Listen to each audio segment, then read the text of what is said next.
Kahit nawalan na siya ng pag-asang matanggap pa sa trabaho ay patuloy pa din umaasa itong si Mario. Pag-asang may kumpanya pang magtitiwala uli sa kanya. Kahit 50 beses nang magtangkang mag-apply si Mario sa iba't ibang kumpanya ay paulit-ulit niyang naririnig ang linyang, "Tatawagan ka na lang namin." Sa mga in-applyan niya ay ni isa walang tumawag sa kanya. Sa tuwing umaalis siya ng bahay ay taas noo siya, ngunit sa pag-uwi niya ay laglag balikat siya. "Huwag kang mawalan ng pag-asa, anak. May tatanggap din sa iyo," ang sabi ng kanyang ina. "Oo naman, ma. Hindi uso sa lahi natin ang sumusuko." Sa 51 niyang pagtatangkang mag-apply ng trabaho ay bigo na naman si Mario. "Baka kasi masyadong mayabang ang dating mo sa kanila.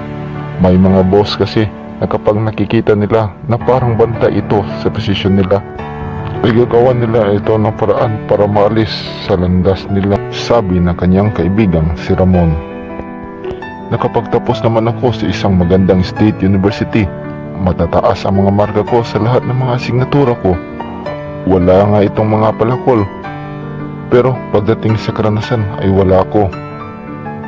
"Maghintay ka lang, kaibigan. Gusto mo magnegosyo ka na lang muna para may pera ka."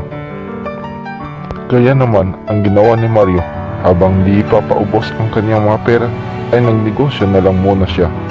Dahil may talento itong si Mario sa pagluluto, lalo na sa mga putok, batok ng mga pagkain, ay naisip niyang pagsamahin niya ang mga ito sa isang package. Gumawa siya ng social media upang doon ipromote ang kanyang paninda. Sinubukan din niyang magtinda sa mga kapitbahay at naging maganda naman ang kinalabasan. Doon na nagsimula ang pagdami ng mga umu-order sa kanya. Pinapadala niya ito sa pamamagitan ng delivery. Sa ilang taon ay hindi na namalayan ni Mario ang paglago ng kanyang negosyo. Kinuha niya ang kanyang kaibigang si Ramon bilang kasosyo. "Kaibigan, ibang klase ka. Ang galing mo," papuri ni Ramon sa kanya. "Salamat, kaibigan. Ngayon alam ko na ang sagot kaya bakit hindi ako matanggap-tanggap sa trabaho. Kasi nakatadhana pala akong maging boss sa sarili kong kumpanya," sabi ni Mario. Kaya naman lumago pa ng lumago ang kanyang kumpanya. Kumuha na din siya ng mga empleyadong alam niyang kailangan niya sa trabaho.